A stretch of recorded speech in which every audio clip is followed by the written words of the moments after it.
السلام عليكم ورحمة الله وبركاته. عندي اخبار حلوة فبيني وبينكم، يعني قلت ايه الويك اند كده ما ننكدش على بعض ونتكلم في اخبار كويسة وربنا يرزقنا ان شاء الله كلنا. اول خبر، انا معايا اربع اخبار هقولها لكم النهاردة، وان شاء الله ربنا ان شاء الله يجعلها كده باذن الله، يعني حاجة مبشرة لينا كلنا. الخبر الاولاني طبعا اعتقد معظم الناس عرفته، وهو اعتماد البنك المركزي الروسي للجنيه المصري في المعاملات التجارية. طيب الخبر ده معناه ايه؟ معناه ان انا عندي حاجات بستوردها بالدولار بقيمة 6 مليار دولار كل سنة من روسيا. الحاجات دي انا مش هستوردها بالدولار، فاذا انا هوفر في حركة زي دي 6 مليار دولار. بس ده برضو لازم نحطه في حساباتنا، معناه ان السياحة الروسية في مصر هتتعامل بالعملة الروسية، والمشتريات اللي انت هتشتريها من روسيا هتشتريها بالجنيه المصري، او العكس. عايز تستخدم العملة الروسية ماشي، عايز تستخدم العملة بتاعتك ماشي. وبرضو نفس الكلام، اي حاجة روسيا هتحتاجها منك سواء سياحة او منتجات او اي حاجة، عايزين ياخدوها بالعملة بتاعتهم ماشي، عايزين ياخدوها بالجنيه المصري برضو ماشي. خلاص. طبعا الحركة دي هتعمل انتعاش اقتصادي شوية في الفترة اللي جاية، وفي نفس الوقت هتوفر لنا ضغط على العملة بقيمة 6 مليار دولار. فده معناه دي خطوة كويسة جدا. ده خلاص خبر اكيد وحصل وتم والموضوع انتهى، يعني خلاص ده مش لسه هيفكروا فيه، ده خلاص خلص حصل. طيب الخبر التاني بقى، وهو الحكومة الصينية قررت ان هي في خلال 30 يوم هتعتمد الجنيه المصري في المعاملات التجارية ما بينها وما بين مصر. يعني حضرتك هتقدر الفترة اللي جاية تجيب اي حاجة من الصين بالجنيه او بعملة الصين، والعكس برضو صحيح. النهاردة انا كنت بجيب مثلا حاجات من على علي اكسبريس، الابليكيشن بتاع الصين ده، فكنت ساعات مثلا بجيب حاجات ممكن تعدي ال 200 دولار مثلا او 300 دولار. طبعا البنك المركزي في مصر كان موقف اي تعاملات بالكروت بالكريدت او ديبت، او سواء كان ديبت او كريدت، اي تعاملات دولاريه اكتر من 100 دولار مفيش اكتر، مالكش اكتر من 100 دولار في الشهر سواء جوه مصر او بره مصر. فالنهارده يعني في اخر مره كنت بحاول اجيب حاجه كانت ب 120 دولار اترفضت. فانا ما كنتش فاهم هو اترفضت ليه. انا فاكر ان التعاملات دي بره مصر بالكارت بتاعك بره مصر اخرك 100 دولار بس. لقيت ان لا، حتى لو انت كمان جوه مصر. انا كلمت البنك عندي قال لي لا يا فندم، اخرك 100 دولار في الشهر في التعاملات الدولاريه حضرتك، او لو حابب بقى تتعامل بحسابك الدولاري يبقى براحتك بقى، اصرف زي ما انت عايز من حسابك الدولاري. المهم، فده طبعا هيفتح مجالات كبيره جدا في التجاره جوه الاقتصاد المصري ما بين مصر والصين بعملات مشتركه اللي هي عمله الصين او عمله مصر. وبرده ده معناه ان انت عندك في خلال كل سنه بتستورد بقيمه 17 مليار دولار منتجات من الصين. فده معناه ان انت هتوفر ضغط على العمله بقيمه 17 مليار دولار. اذا اوتوماتيك بعد الخبرين دول خلاص. على فكره موضوع الصين ده مش لسه، يعني مش لسه بيفكروا في القرار، لا ده هم قال لك خلاص في خلال 30 يوم، عدى من ال 30 يوم دول اسبوع، في خلال 30 يوم القرار ده هيتنفذ. القرار ده مهم جدا. هيجي بس لما اخلص كده هقول لكم وضع امريكا ايه في القصه دي. الخبر الثالث وبرضه خبر حلو، ان المملكه العربيه السعوديه بتدرس قرار في مجلس النواب عندها ان هي توقف التعامل مع الدولار. يعني اي حاجه هيتم شرائها من السعوديه من والى مش هتكون بالدولار، هتكون بالعمله السعوديه. يعني لما اي دوله في اوروبا تبقى عايزه تاخد نفط من السعوديه ما تدينيش دولار، اديني العمله بتاعتي. فاهمين الكلام ماشي ازاي ورايح لفين؟ اي تعاملات تجاريه ما بين السعوديه وما بين الدول اللي حواليها هتكون بالعمله بتاعتها مش بالدولار. خلاص.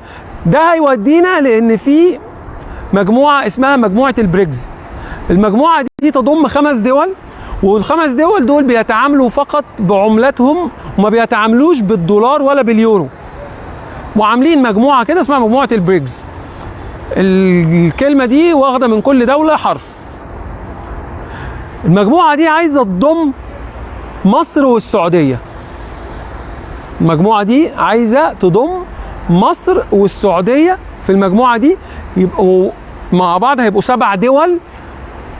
7 دول دول لا يتعاملوا تماما بالدولار الأمريكي ولا باليورو، بيتعاملوا بعملتهم الرسمية فقط لا غير. ده معناه ان حضرتك الضغط على العملة هيقل بشكل كبير جدا، سواء كانت دولار او يورو، هيقل بشكل كبير جدا في السوق عندنا. ده معناه ان اللي شايل دولار هيلبسه. ده معناه ان اقتصادنا ان شاء الله باذن الله في الفترة اللي جاية ممكن ان شاء الله يتحسن اكتر وسعر الدولار يقل، بس بشرط لو كل القرارات دي اتطبقت مع بعض. الفترة اللي جاية مش هتكون صعبة اكتر من اللي فات. اللي فات كان اصعب بصراحة، لكن انا بتوقع من وجهة نظري الشخصية، انا ولا محلل اقتصادي ولا حاجة، بس يعني بتفائل بالخير، يعني ان الفترة اللي جاية فيها ثبات شوية في اسعار العملات واسعار الاكل والشرب والكلام ده. اللي كان متابع مثلا في الخضار والفاكهة، اسعار الخضار والفاكهة نزلت شوية. يعني كيلو الليمون كان ب50 جنيه لو تفتكروا في فترة الازمات اللي فاتت. النهارده كيلو الليمون وصل ل 15 جنيه. برضو غالي بس يعني بيقل. هو ده اللي انا قصدي بقى عليه. طول ما انت بتحرر اسعار الصرف عندك ومفيش قيود على سعر العملة، فده معناه ان انت كل الاسعار هتخضع لنظرية العرض والطلب. اي حاجة زيادة كمية زيادة والطلب عليها قليل، سعرها اوتوماتيك هيقل. طبعا محتاجين رقابة من الدولة على الكلام ده طبعا، فرشور يعني اكيد محتاجين طبعا رقابة. يا ريت يسمعوا كلامنا يعني، ولكن ان شاء الله اللي جاي هيكون افضل من كده. طيب هيجي واحد يقول لي ويا امريكا هتسكت يا عم على الكلام ده؟ يا عم ده امريكا هتخرب الدنيا. امريكا ممكن تخرب الدنيا، بس هتخرب الدنيا على مين؟ النهارده لو الصين قررت، الصين صحيت الصبح كده قال لك بقول لكم ايه، مفيش شرايح الكترونيه، مفيش تجميع ايفون، مفيش تجميع عربيات، مفيش اي حاجه هتطلع بره الصين تروح لاي حته في العالم. انت عارف ده معناه ايه؟ معناه ان العالم كله هيتوكس ويتنايل على عينه.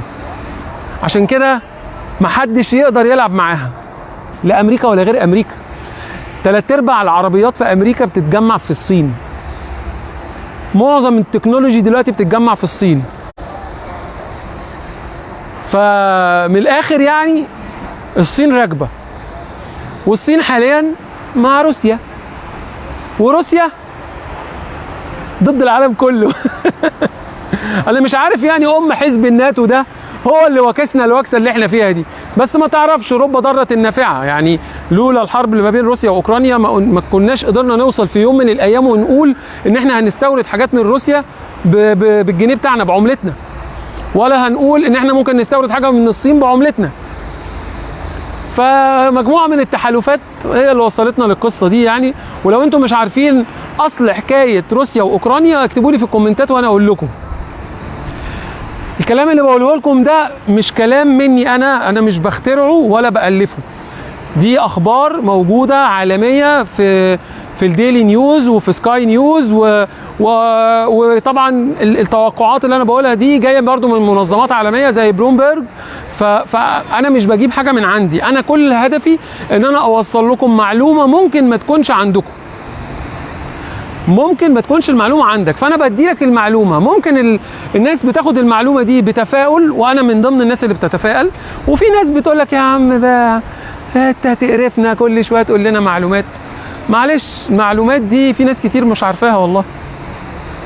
فعامه انا قبل ما اقفل الفيديو ده، انا كل اللي طالبه ان بعد اذن الناس كلها، احنا طالبين طلبات من الحكومه اللي موجوده حاليا، عايزين الطلبات دي تتنفذ.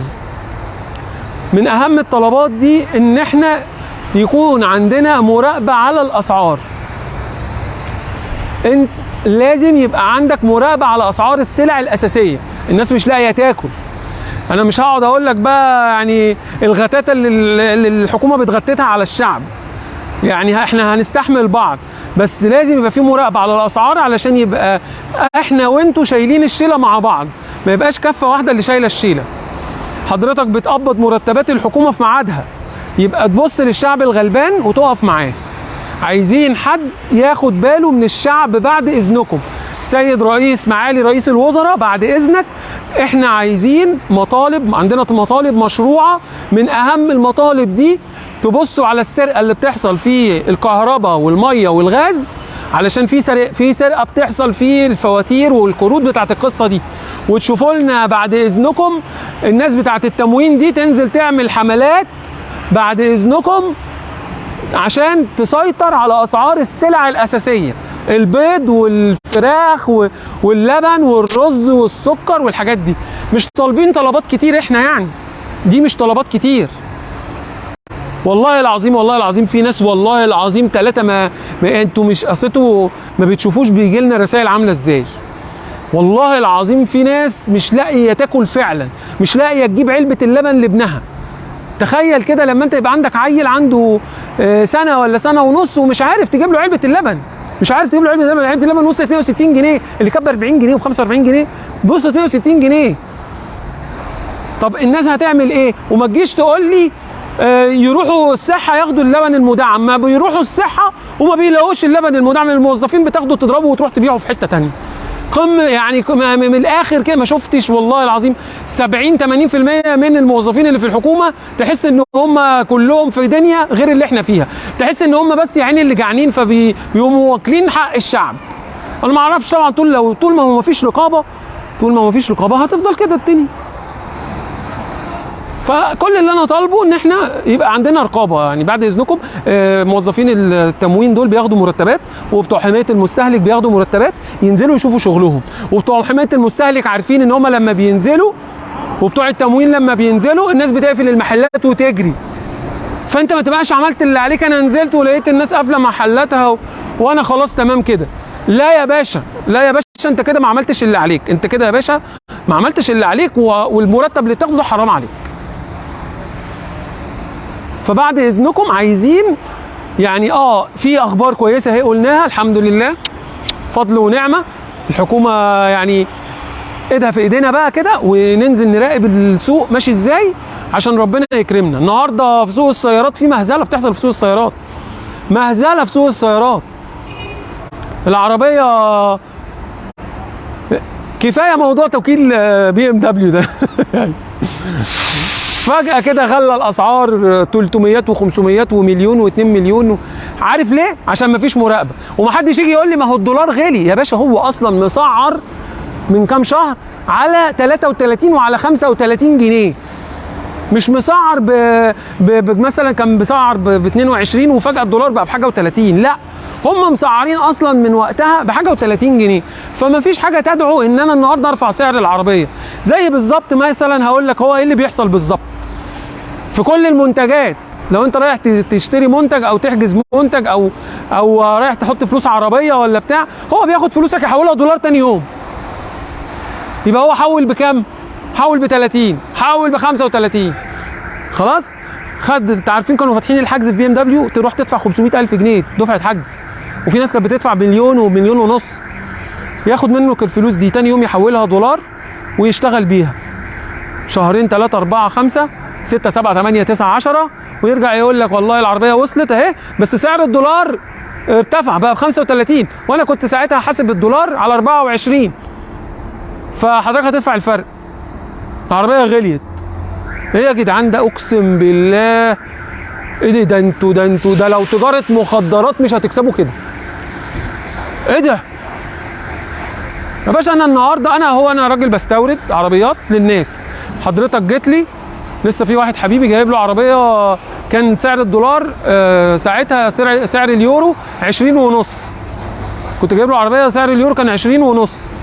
بيستلم العربيه، لما جه يستلم العربيه كان اليورو سعره 25 جنيه. اخدت منه فرق ما خدتش منه فرق. اخد منه فرق ليه؟ لان انا اخدت منك العمله النهارده، حولتها على المصري النهارده، حولتها تاني يوم بسعر اليوم خلاص، وبعت الفلوس ودفعت الفلوس خلاص. اللي ناقص ايه؟ اللي ناقص الفلوس بتاعت الجمرك اللي هنا والضرايب وبتاع، ودي بتدفع بالمصري. ففين بقى الزياده؟ الزياده فين؟ مفيش اي مجال ان انت ترفع السعر على الناس الا لو انت فعلا مش جشع، ما بتتقيش ربنا. وفي الاخر كل التوكيلات بتعمل كده، عربيات منيله وتوكيلات ايه؟ عربيات ايه؟ كل السوق بيعمل كده. الفاكهه يا مؤمن اللي بتتصدر انضف فاكهه هي اللي بتتصدر، وانت تاخد الدرجه الثانيه. انت شايف احنا واصلين لفين؟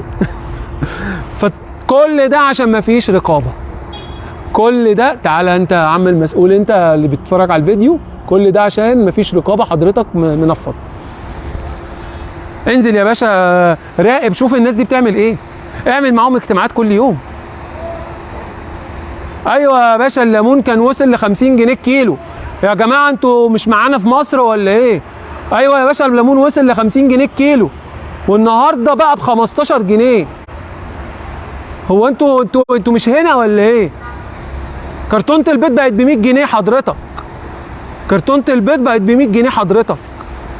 عارف يعني ايه الكرتونه ب 100 جنيه؟ طعميه بقت ب 2 جنيه اللي قد كده. هو انتوا بتستهتروا بالكلام؟ هو انتوا مش عايشين معانا؟ والنبي عشان انا بتغاظ، الله يبارك لكم، انتوا ردوا على الناس اللي هي مش شايفه، يعني مش شايفه دي. انا كل اللي طالبه من الحكومه بعد اذنكم يعني وسيادتكم بعد اذنكم تعملوا شير علشان الكلام ده يوصل للناس دي. كل اللي طالبه من الحكومه، عايزين بعد اذنكم رقابه على السوق.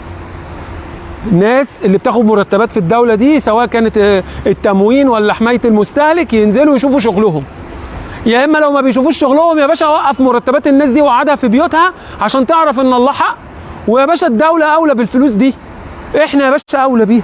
ما انت بتديهم فلوس من مرتباتهم من الضرائب اللي بتاخدها مننا كلنا. احنا اولى بالكلام ده. المهم مش عايز انكد عليكم، عايزين يبقى ويك اند لذيذ كده ولطيف، الناس تأجز كده ان شاء الله، تاخد بكره اجازه ومحدش ينزل بقى ويصرف، محدش يصرف فلوس، خلي بالكم من فلوسكم. واللي يعني اللي عايز يسأل اي سؤال بقى في الكلام اللي انا قلته يكتب لي في الكومنتات، وعايز اعرف رايكم. هل فعلا الاربع قرارات اللي قلناهم النهارده في اول الفيديو هيأثروا فعلا على سوق السوق عندنا سواء في السلع، يعني اسعار السلع؟ رقم واحد. ورقم اتنين، هل فعلا سعر الدولار هينزل مع القرارات دي فعلا ولا لا؟ يعني كلامي صح ولا لا؟ وايه اللي احنا محتاجينه من الحكومه غير اللي انا قلته؟ يمكن يكون في حد موجود بيتكلم كلام اكتر من اللي انا بقوله، او اكيد طبعا في ناس بتفهم اكتر مني، فمش حكر يعني الكلام اللي احنا بنقوله ده مش حكر عليا ولا على غيري يعني.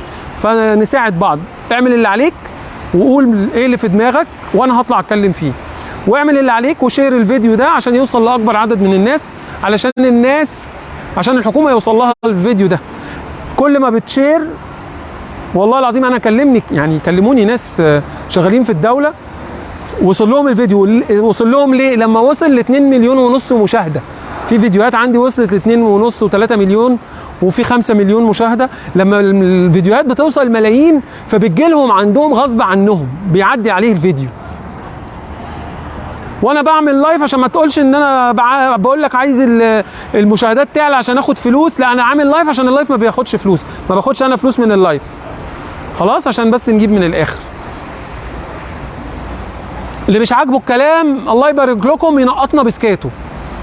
واي حد هيغلط او هيشتم يعني معلش ما تزعلش مني، انا امي يعني امك مش احسن من امي لما انا اسيب امي تتشتم، وانت مش احسن مني عشان اسكت لك لما تشتمني. انا اهلي ربوني ما اشتمش، فهعمل لك بلوك واشيل الكومنت، وده حقي الشرعي. عايز تنتقد عايز تناقش بالادب انا معاك، هتطلع بره نطاق الادب ما تسالنيش. ولا انا غلطان يا جماعه بعد اذنكم برضو انتوا قولوا لي يعني اللي انا بقوله ده غلط ولا صح؟ يعني ما اسيبه يقعد يشتم فيا كده واتفرج؟ ولا معلش اصل انا راجل صعيدي، انا راجل من اسيوط ودمي حامي، فما بعرفش اصبر لما اشوف حد بيشتم. خلاص مع بعضينا بقى في الكومنتات ونشوف الدنيا اخبارها ايه، وتوقعاتكم مع توقعاتنا، وايه اللي احنا محتاجينه نعمله الفتره الجايه. ولو حد قال على كلام كويس ينفع نطلبه من الحكومه مفيش مشكله، هطلع واقوله واقول ان انا واخد الكلام ده منه. خلاص، شكرا جدا، ويا ريت شير للفيديو على اوسع نطاق، لايك كومنت شير عشان الفيديو يوصل لاكبر عدد ممكن. كل قنواتي الشرعيه على السوشيال ميديا مستنيكم تتابعوني عليها، شريف ياسر اون تراك، فيسبوك ويوتيوب وانستجرام والتيك توك كمان شريف ياسر اون تراك. واشوفكم يا رب دايما على خير، وان شاء الله يا رب ان شاء الله تكون الفتره اللي جايه كلها خير علينا جميعا. كان معاكم يعني اخوكم في الله شريف ياسر، والله يبارك لك. قبل ما تخرج من الفيديو ده خد حسنه واديني حسنه وصلي على رسول الله. السلام عليكم ورحمه الله وبركاته.